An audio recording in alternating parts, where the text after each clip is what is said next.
Hello, everyone, and welcome to another episode of Top 5 Saturdays Live with me, Chase Lee, and my co-host, Ryan Sutfield. That's fucking right. And hey, listen, if you're new to the show, welcome. Hopefully I didn't scare you off too bad with my, extremely high-pitched 12-year-old prepubescent voice. But hey, that's, my voice is different. That's what, that's how you can easily find me. What we do in the show is we'll take a look at some of the films coming out on the weekend, and we'll take a look at a specific actor, director, actress, genre, what have you, and we'll make a top 5 list according to that, honoring said subject. And the cool thing about the show is that we do it live, so we have no idea what the hell is going to come out of our mouths, and we don't know each other's lists. We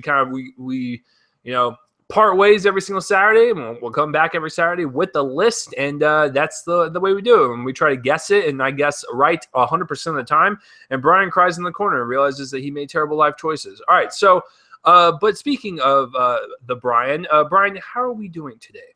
I'm good. How are you, sir? It's Ghostbusters weekend. It's the most controversial weekend in internet culture right now. So it's a very sensitive weekend for movies. But speaking of Ghostbusters, Brian, what is our subject? We are honoring Bill Murray, the star of the original Ghostbusters. Notice how Brian said original twice, which means he hates the new one so much that he doesn't even want to discuss it. Like, that's how bad it is for him. Am I? Oh, look at that. He's hesitating.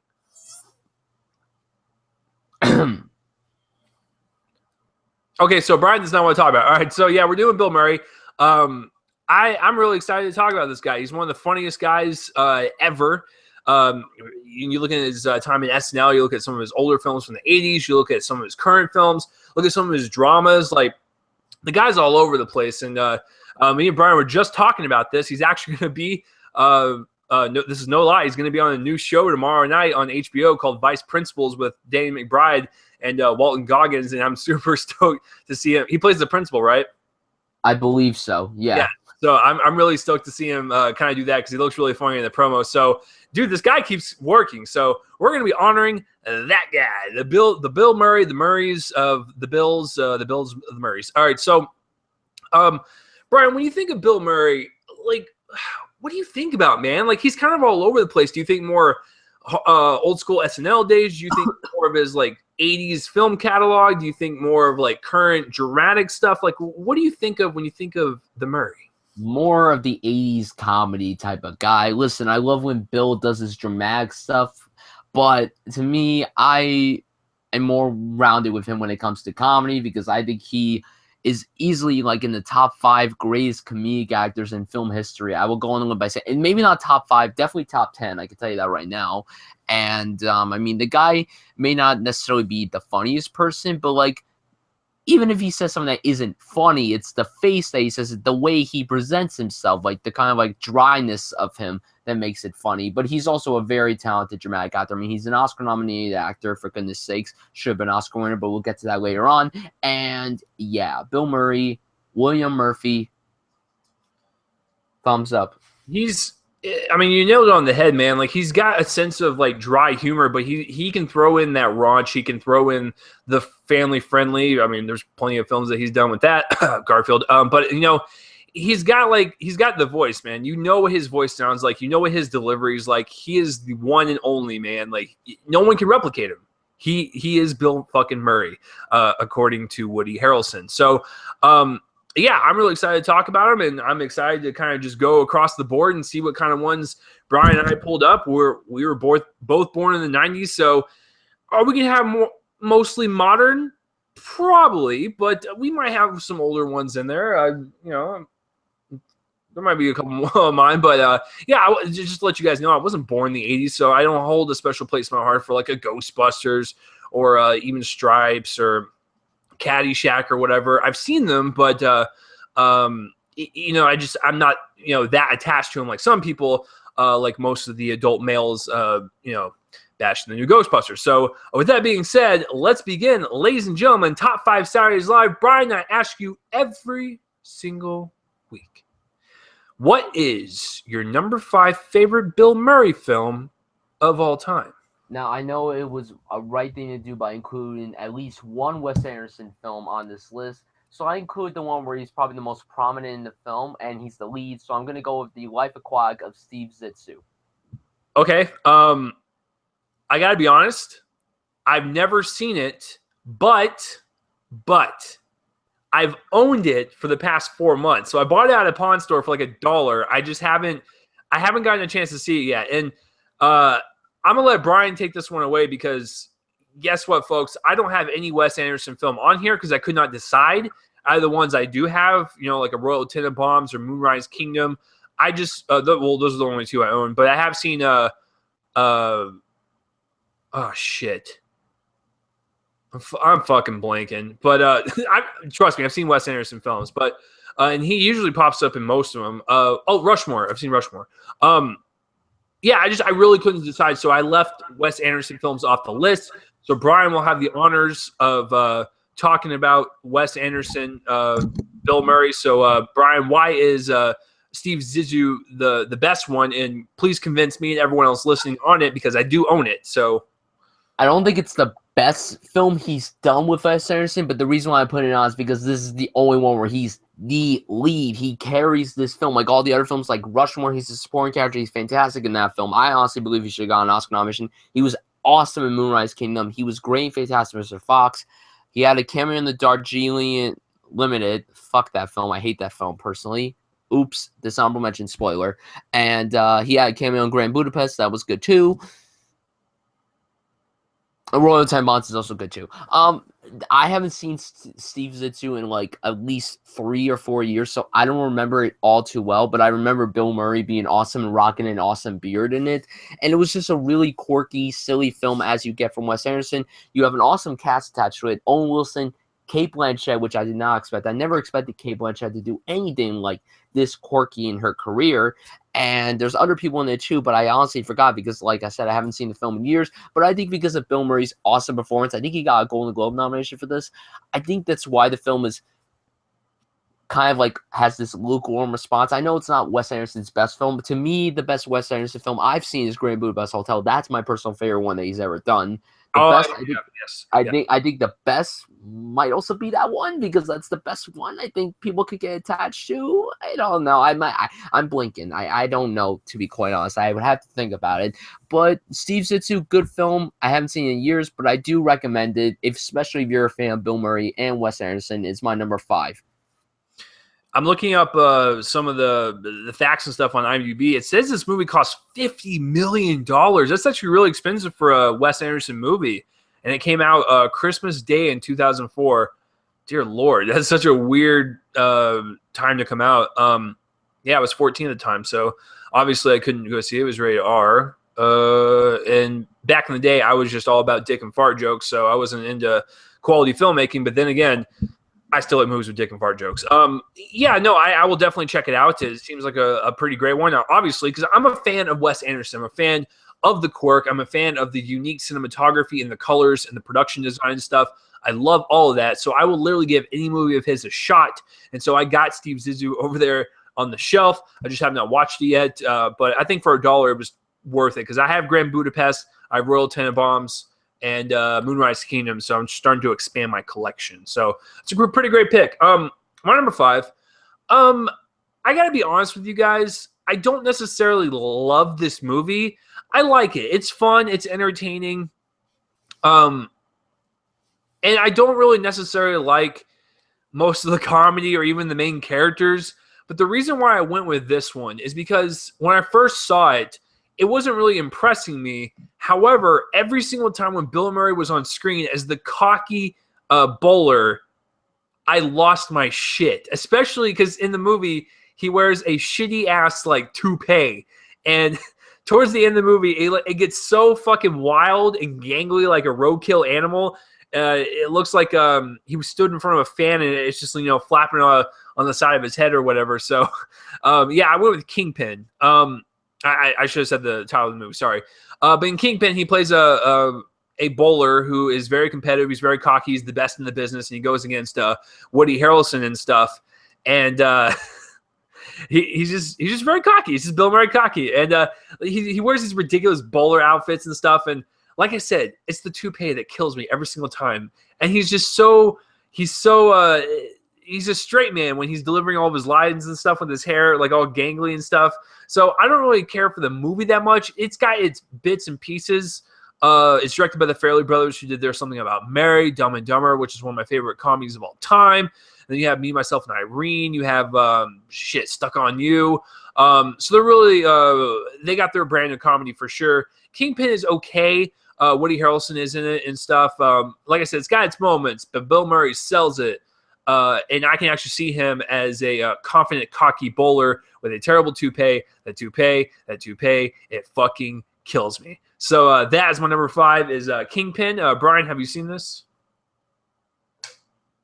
I have not. I have not seen this one.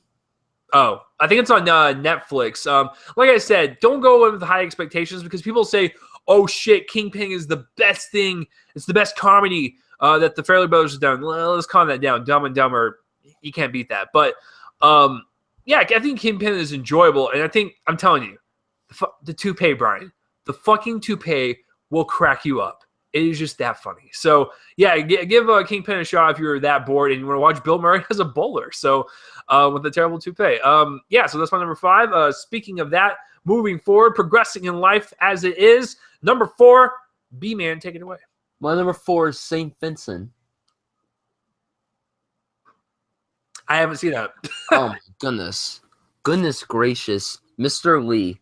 Bill, listen, as much as I love the Merster, I haven't seen the majority of his modern stuff, but I have seen his older stuff, but it's been like years. So I'm kind of like in this weird like middle spot where I've seen the majority of his middle career, and that's about it. So and all of his older stuff, it's just vanishing me. So sell me on St. Vincent, and yeah, and tell me how Melissa McCarthy is, because I hear that she's pretty good in it too.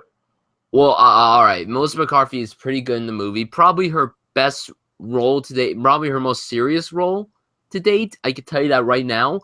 All right. So St. Vincent. Yeah, this is Bill Murray's best performance, I think, in years. I really loved this film. I was really blown away by it. It was a really, really good comedy. The movie was so funny. Bill Murray carried the film. He was great. His chemistry with the kid, who happened to be the kid from Midnight Special, that was great, as was the kid. That was our introduction to him. He was awesome. Melissa McCarthy was good. The first 2 acts were fantastic, but then in the third act, it got too serious, and I'm just like, ugh, but Bill Murray was still great in it. Like, that's the Bill Murray I like to see, because he plays this grumpy old war veteran, and he's like, oh, I just like to smoke, and then he has sex with Naomi Watts, who has like a horrible Russian accent, and I love her to death, but my God, Naomi, what were you thinking? You could have just done your regular accent. If you wanted to do an accent, do like a crappy like Boston accent or something. Don't do a Russian accent. Like, come on, Naomi, you're better than this. But no, it's like such a heartfelt story, and he really shines in the movie. Like, he's funny in it, he's heartwarming in it, and it's a really compelling movie. I really enjoyed this one. It's a good one. Haven't seen it fully since it came out. I've seen bits and pieces of it, but I haven't seen the full movie since it came out 2 years ago. But hey, good film. My number 4. Yeah, no, St. Vincent, that was 2013, right? 2014. 14, yeah. It was just one of those ones I missed with all the Golden Globe buzz and stuff. I did not get a chance to see it. So yeah, but I'll definitely check it out, because I love me some Bill Murray dramatic stuff, as you'll see later in the list for sure. And I also like to see comedic actors take a different toll in dramas and stuff, like a Melissa McCarthy. So yeah, I will definitely check it out. And who doesn't love Naomi Watts? The answer is everyone. All right, so my number 4, I'm going to go with a very current one. And because I'm a huge fan of when actors are cast in a voice role and how perfect they are, I'm going to go with The Jungle Book. Now, people are listen. This movie's been out for 3 months. Let's call it what it is. But just like with Toy Story, just like with Wreck-It Ralph or Inside Out, if you nail that voice casting, it can transcend into a different type of character and role for these actors, and you completely forget that it is them, and all you see is the character. And so when I saw Jungle Book, Baloo was the only thing I saw. I saw a bear. I saw a bear that cared about this little kid and told this little kid what was right and what was wrong in life, and just teaching him just about life. And I never thought of Bill Murray, and the same goes with Idris Elba and like Christopher Walken and King Louis. That's all I think about is when I watch that movie is those characters, and Baloo is that way. I don't think of Bill Murray. I think of it as a bear with life lessons. And so, yeah, I'm going. That's all I can pretty much say. And he's just a really great character for Mowgli and stuff to kind of guide him through the jungle and the chaotic nature of it. And that's what's cool about Baloo is he's like the levity of the entire movie, and he's the humorous one. He's the lighthearted one, but he can also be serious and have those lessons from Mowgli. So yeah, I saw a bear. I was just a kid in a theater that saw a bear. So my number 4 is The Jungle Book, even though it's only been out for 3 months. I think it was pretty damn good voice casting because I was one of those people when I saw the trailer at first. I wasn't really sold on him playing Baloo, but when you see it in the movie, it's like, yeah, this is actually pretty damn good. So, yeah, my number 4. Brian, what do you think about that? Would you like to pass on that? I didn't put it on my list. It was too recent, and also I love The Jungle Book a lot. Like, I really loved it. I saw it in the theater 2 times, and Bill Murray was great as Baloo. I was worried because I thought he was just going to phone it in. Because honestly, like, he's one of those actors that, to be cool, and this is my opinion, I feel like he doesn't care necessarily about certain films he does, but in this one, he actually did a really good job, and he seemed to really care, according to Jon Favreau and all the other cast members. He was a great Baloo, he was awesome, and he owned the role, and yeah, The Jungle Book, one of my favorite films of the year thus far. Yeah, good pick, just couldn't put it on my list. I get it, and like I said, maybe it's just because I don't remember much of Bill Murray's older movies, and I haven't seen most of the current stuff. So slim pickings for me, guys. It's just sometimes that's the way it rolls week to week. So yeah, number 3, Sudsy, take it away. My number 3 is Stripes.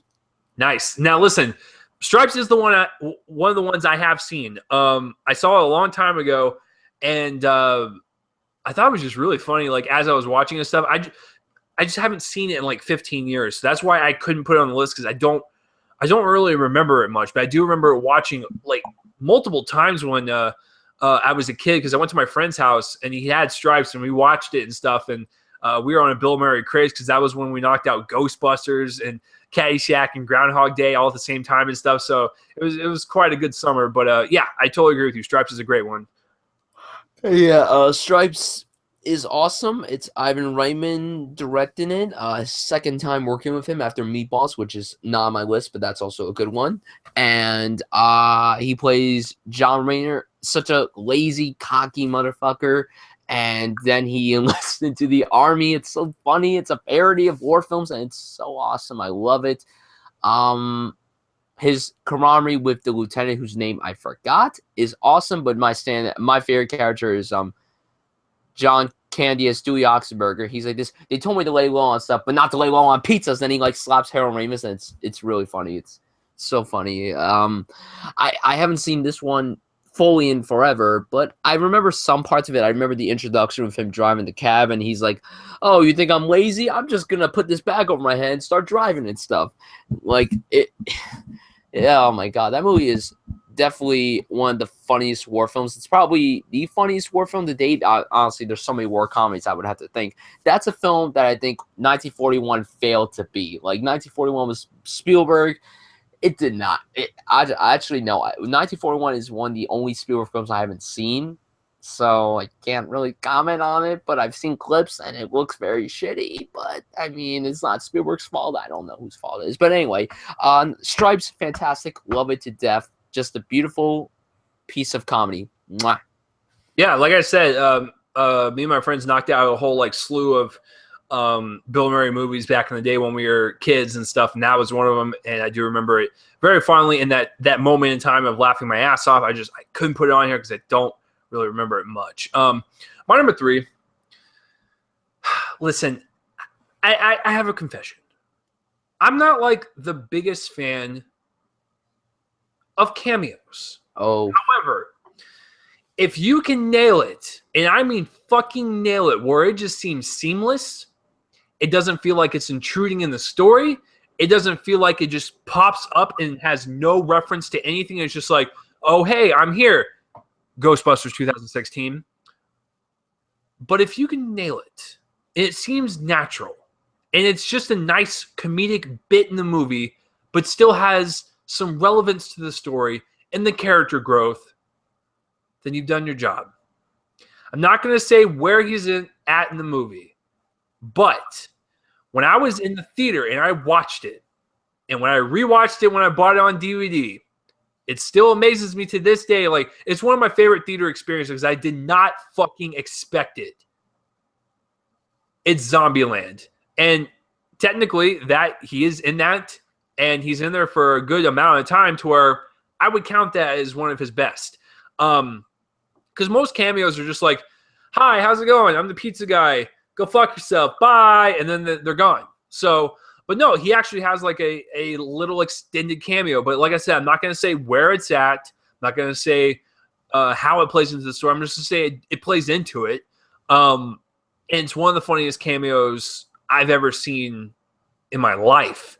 Not only is it funny, but like I said, even in the quieter scenes when he's talking with Woody Harrelson and like Emma Stone and stuff, it's really good stuff for the characters, and it progresses the characters and stuff. And you know, I'm not gonna say whether he lives or dies, but regardless, it's really fucking funny. And he throws Garfield under the bus. So I gotta go with Zombieland, and not only that, Zombieland is a really great horror comedy. It's one of the best of the 2000s for sure. 2009, I still remember going to see it and stuff. It was one of my first films with Jesse Eisenberg in the lead, because I think Adventureland came out like either shortly after, like the year after. So it was like a Jesse Eisenberg like bonanza for like 3 years straight, because then Social Network was after that. But I really like Zombieland quite a bit. It's violent. It's awesome. It's humorous. It's got some fun characters. They're all named after states, and you remember them. So yeah, I'm going with Zombieland. But that's all I'm going to say, though, because if I say any more, I feel like I'm going to ruin it. I know the movie's 7 years old, but it's still a nice surprise to see it when it happens and whatnot. So, yeah, that's my number 3. Brian, what do you think about that?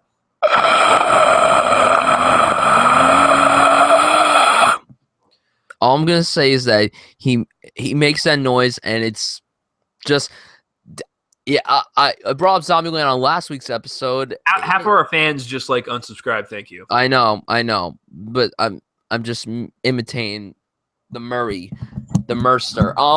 No, I love Zombieland a lot. I brought it up last week on the episode. I think I put it as my number 4 or 3 R-rated comedy. It's one of my favorite comedies, and yeah, I remember watching the film and did not expect that cameo. Like, I remember people telling me, you're gonna love the cameo, and I'm like, am I?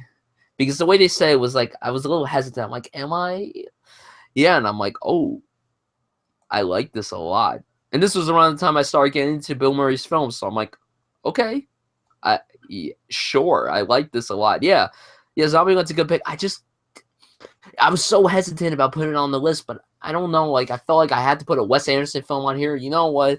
If I was able to change the list, I don't really want to do that now. I would take away Steve Zissou and then move everything down and put Zombieland in my number 3, but I can't do that. I'm choosing not to do that. But Zombieland would be like my number 6. Listen, a lot of people will look at it and not really classify it as a Bill Murray movie, but it's one of the funniest cameos ever put on film, and he delivers it so well. Like, it just seemed very flawless. Like, he came on set for probably 2 days.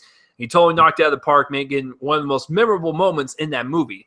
Yeah, so all right. Wow, we're actually going a little bit faster this week.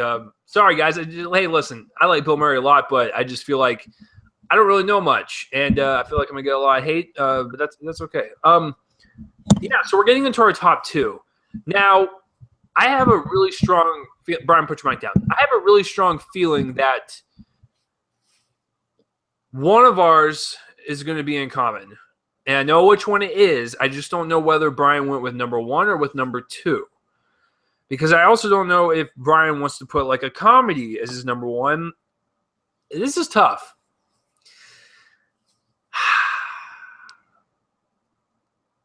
I'm going to say Brian's number 2 is my one of mine on there. So, Brian, is your number 2 Lost in Translation? My number 2, yes, it's Lost in Translation, and I'll explain. Whoa, motherfucker! Sorry. I'll explain why shortly. The only reason why this isn't my number 1 is because I've only seen this movie fully one time. I've only seen this movie once, and the only reason why I'm putting it this high is because this is the best performance that Bill Murray's ever given in his entire career. And earlier in the episode, I said, oh, he should be an Oscar winner. Listen, I love Sean Penn and Mystic River a lot. If only that film did not come out the same year as Lost in Translation, I would have given the Oscar to Bill Murray in a heartbeat. In a heartbeat.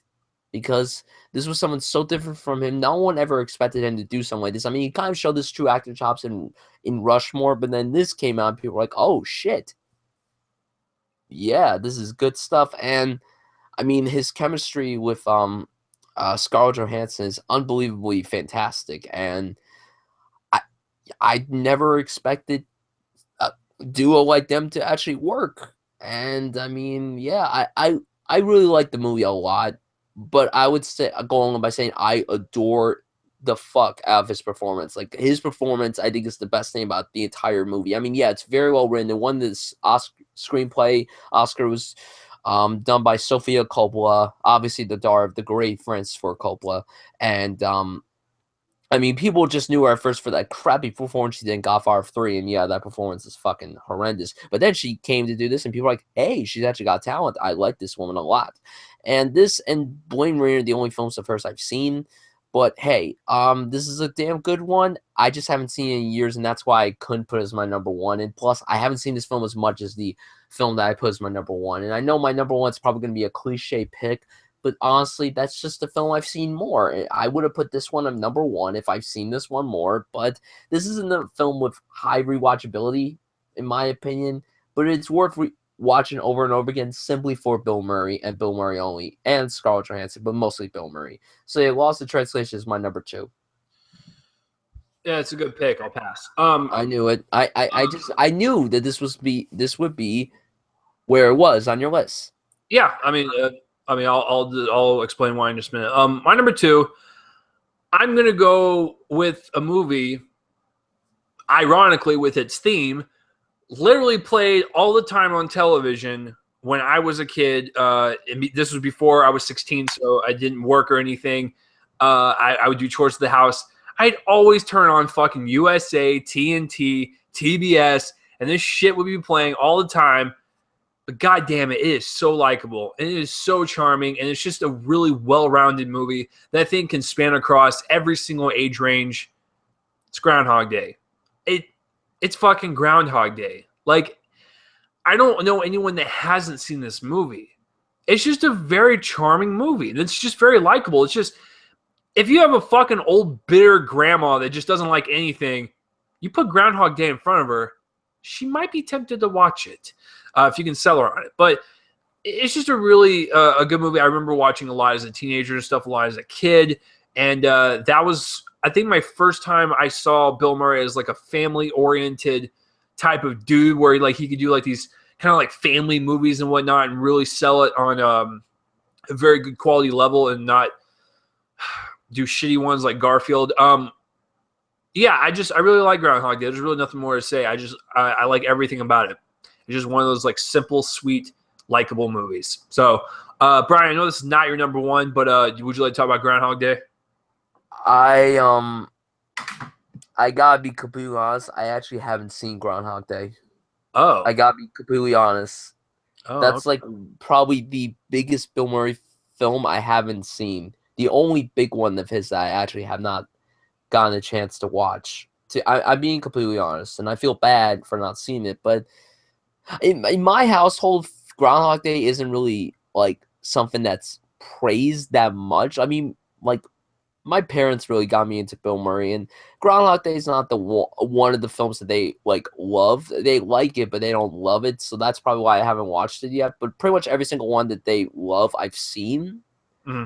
I just haven't seen this one, and I feel bad. I do. I feel bad. Yeah, it's okay. I still haven't seen Life Aquatic or St. Vincent, so you're 2 up on me. So yeah, but those are recent though. Groundhog Day is like 25 years old. Yeah, you should probably get up on that.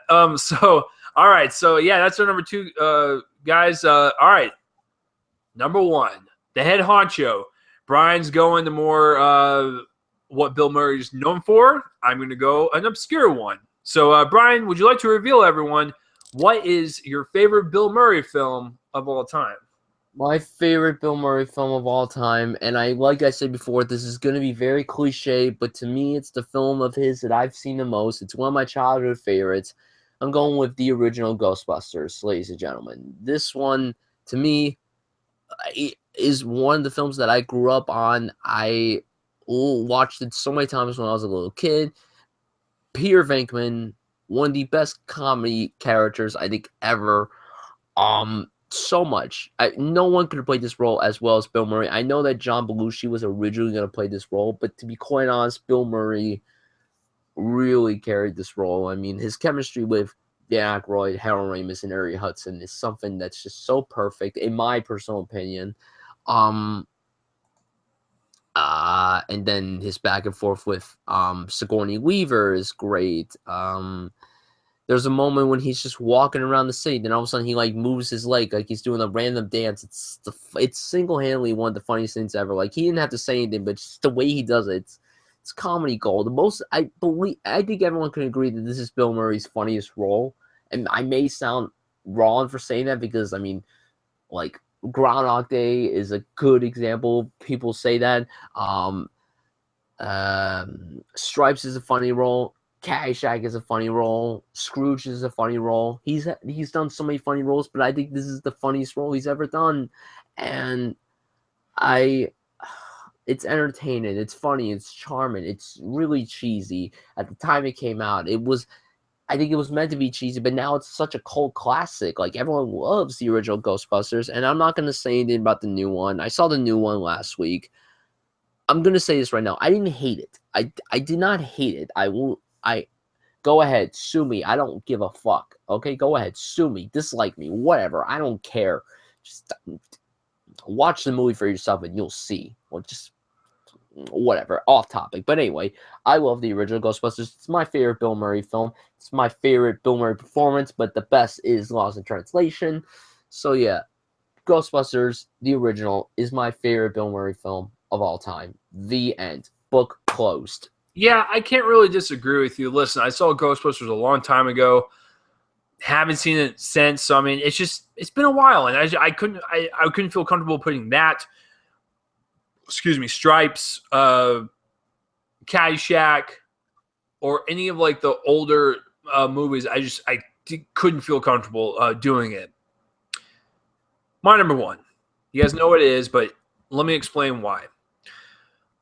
I have a real fascinating, like, just kind of obsession of when an actor does something different, something out of the blue, something out of, of what they're used to, and completely just blows you away.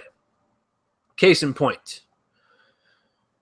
Jim Carrey holds 3 of my favorite movies of all time. 2 of them are dramas. Yes, Dumb and Dumber might be my favorite comedy of all time. However, Eternal Sunshine of the Spotless Mind and The Truman Show are 2 of my favorite movies of all time. Those are both dramas.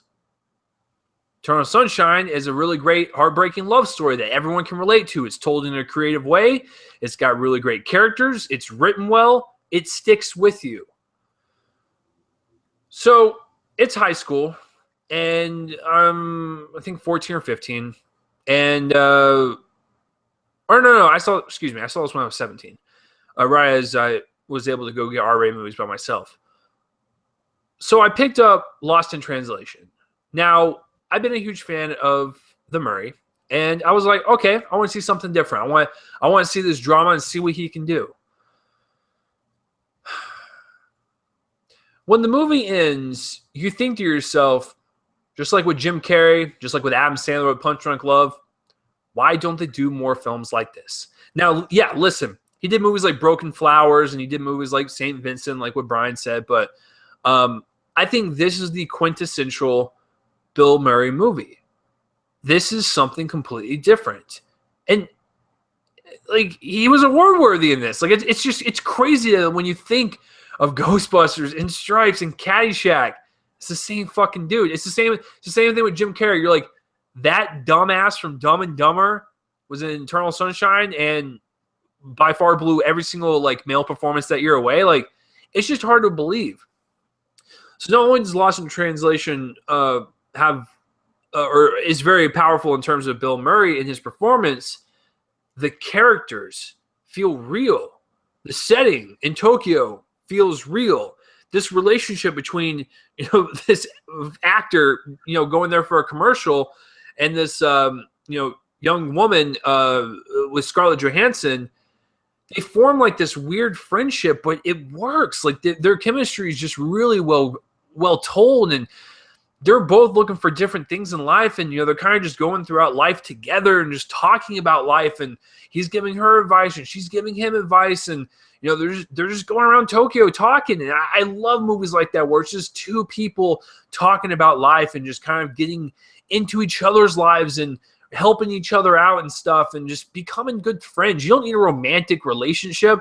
If you have two friends, it's sometimes even better than a romance, because a good friend is something you can't beat in this world. And especially with all the shit going on now, when you have good friends, it's good, man. Like, it feels good. It's just a good feeling in your life. And that's what this whole movie is. It just puts that good, warm feeling in your heart, because you know that you could probably experience something like this, or you could go to this random city and bump into someone like this and form an unlikely friendship.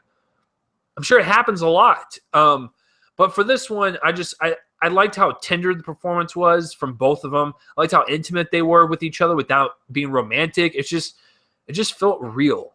And that's really hard to say with, someone that's really good at doing comedy and delivering one-liners. He delivered a performance of his career, and I don't think he could reach this ever again unless, he tries to do something like this. But I don't think he will. I mean, this was 2003. It was 13 years ago. I don't think he's ever going to get to this point. But it's okay, because then we have movies like this that will show us what these actors can do and why comedy actors are some of the best fucking actors in the business. Another example. I threw you Adam Sandler and Jim Carrey. Look at Robin Williams. You want to look at anything dramatic that he's done, it might even top his comedic shit. Like, it's just that good. You want to see something completely different? Go watch 1 Hour Photo. That will change your mind, the whole perspective on Robin Williams. Jim Carrey, Eternal Sunshine of the Spotless Mind. Adam Sandler, Punch Drunk Love. Every comedian's got theirs. This is Bill Murray's. It's one of the best. It is the best in his career, in my opinion. It's just so damn real and feels so good. So Lost in Translation is my number one, guys. So yeah, I guess that will do, because Brian already talked about it. This is number two. So here's our list, guys, of both of ours. We got a bunch of good ones on there, and I will definitely have to check out these bottom two right here. But I can't really deny any of these picks. They're all pretty good.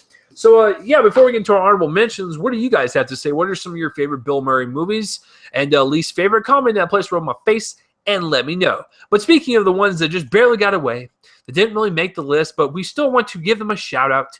Honorable mentions. I pulled up his IMDb list because I'm lazy. Caddyshack, like I said, Stripes, Ghostbusters, sure. I did see Scrooged a long time ago.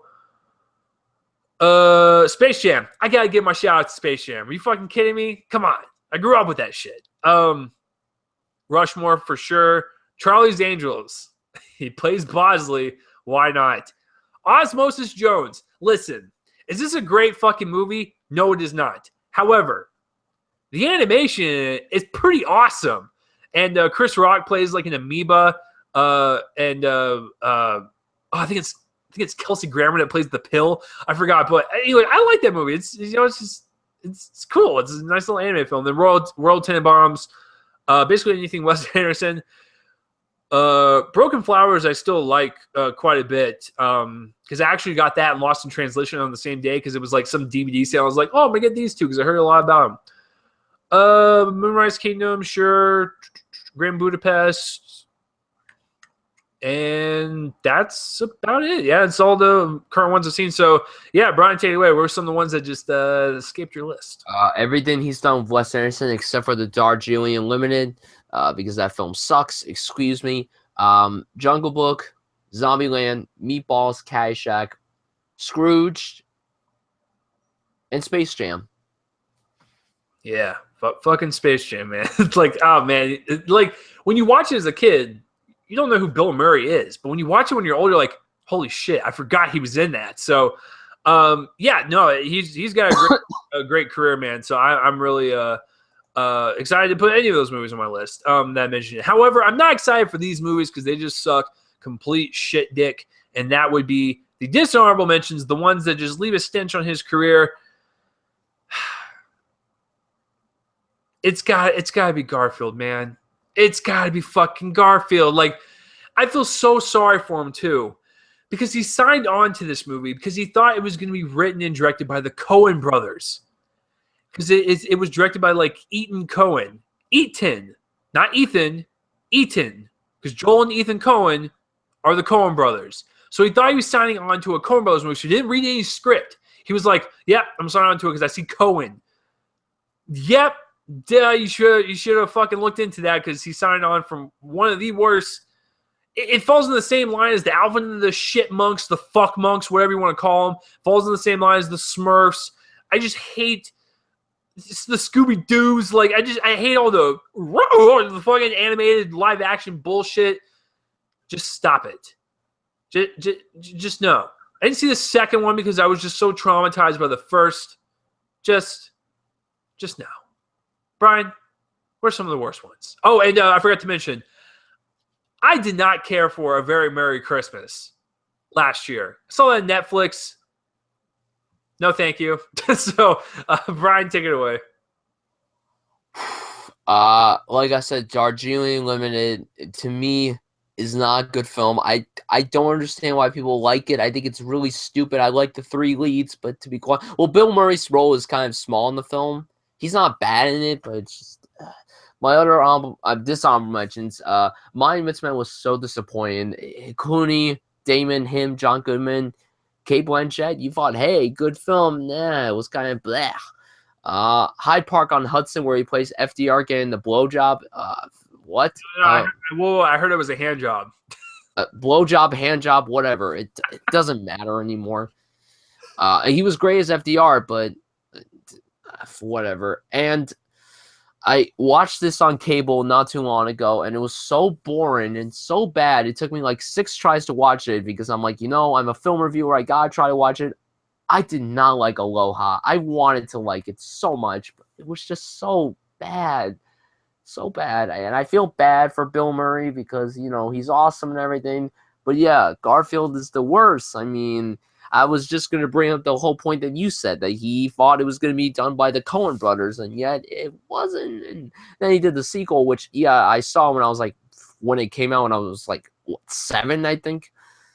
Yeah, I don't remember. I actually think I fell asleep during that sequel because that sequel was absolute horseshit. Like, as was the first one, but still, yeah, poor Bill Murray, poor William Murphy. Oh, man. Yeah, Garfield, hands down the worst thing he's ever done. I actually know a lot of people are saying Rock the Casbah is the worst thing he's ever done, but I didn't see that. I was about to bring that up. I didn't see it, but I hear that's like the absolute bottom of the barrel of his career so far. But I haven't seen it, so I can't really judge it. Yeah, no, I listen.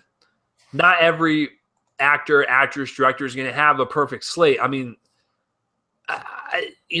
some of my favorite filmmakers of all time, case in point, I love me some Ridley Scott, but when you throw a counselor in my face, I want to throw up in my mouth. So listen, everyone's got them. It's okay. It's natural. It's the business. Everyone's got a bad day. But yeah, that would be our Bill Murray list, top 5, honorable mention, dishonorable mention. But like I said, one more time, what do you guys have to say? What are some of your favorite Bill Murray movies? Comment in the place for my face and let me know. Brian, what are we doing next week? Well, first of all, actually, I forgot one honorable mention. He was in Ed Wood, and that film is fucking awesome. I forgot to bring that up. So yeah, we are not doing an episode next week. We are taking a hiatus because since we did 2 episodes in May for the nice guys, we decided to take a break, and everyone's going like, but Star Trek comes out next week, and I'm like, I know, brother, it's it's Star Trek and everything, but what are we gonna do? Like, we've already done everything. We can't do top 5 Star Trek films because I haven't seen all of them. Listen, I've seen the modern ones. I've seen the J.J. Abrams, and that's it. I've only seen the 2 ones, and I've seen, I think, 3 of the originals and 0 of the Next Generation ones. So basically, I've only seen 5 Star Trek films. So, I mean, and it will turn to 6 when I go see Beyond on Thursday night. So, I mean, yeah. So, we will not be doing an episode next week, but in 2 weeks, we will be coming back. Jason Bourne comes out. Everyone knows that movie is going to be awesome. It better be. If it's not, I'm going to cry and probably cradle into a fetal position. Just like Chase said, I will be crying, just questioning my life. So when that film comes out, we will be honoring his star, the greatest Boston man alive, Mr. Matt Damon. I listen, I got to be honest with you. I will be toying back and forth. But I may or may not put a certain puppet movie in that top 5. We'll see. I don't think it counts, but, we'll fucking see. So, yeah, I'm really excited to talk about some Matt Damon, man. And, I think I have an idea what my number 1 is. And to this day, it's still my number 1. But I have an inkling of what it is. And Brian always gets angry when I say this. I have not seen any of the Bourne movies, so I will definitely yet. I did find them on iTunes for $5, or no, excuse me, $3 a piece to rent. So that's $10 for all 3 of them. Sure, I'll do it. So yeah, I'll make sure I try to see the first 3 before number 5 comes out, so I can feel like I am a part of the party and not like arriving and like, fuck's going on. So, and plus I don't like doing that anyways. I don't like walking into a franchise going, yeah, I'm just gonna enjoy this 5th installment. Why the fuck would I do that to myself? Like, it's so stupid. I'm gonna waste money on a movie to where I haven't seen any of the previous ones. No, I will make sure in 2 weeks' time, I have 2 weeks to do it, to see the first 3. I'm excited to watch them because I hear they're pretty awesome. So, yeah, Matt Damon in 2 weeks. Next week will be a little break, but that's okay, though. You guys, just catch up on the other episodes. There's other episodes we've done, especially if you guys are new and this was your first episode and you want to check out the other ones. And we've got over 52 of them, I believe. So, yeah, there's a lot of them. We've covered a lot of people and a lot of genres. So, have at it, Haas. Yeah, so we'll see you guys in 2 weeks for the best top 5 Matt Damon films. It should be a lot of fun. I'm sure Stuck on You will be our number 1s because that movie was a masterpiece. No, it's okay. So yeah, we'll see you guys in 2 weeks for another episode of Top 5 Saturdays Live. Brian, where can the people find you online? Twitter at Brian Sutton78 and on YouTube at Brian Suffield. Boom. That's right. And hey, if you want to follow me on Twitter, it's at Real Chase Lee. And subscribe to the YouTube channel, follow on Spreaker. And speaking of that, if you're watching on YouTube and you want an audio-only version of the podcast, link will be in the description below. And hey, if you're listening on Spreaker and you want a video version, you want to see our faces. And sorry for recording super late. My face is like super bright and shiny and stuff. It's dark outside. I apologize, but it is what it is. So yeah, link will be in the description below for that. And that will do it. Top 5 Stars Live, guys. Thank you for tuning in. And you guys are fucking awesome.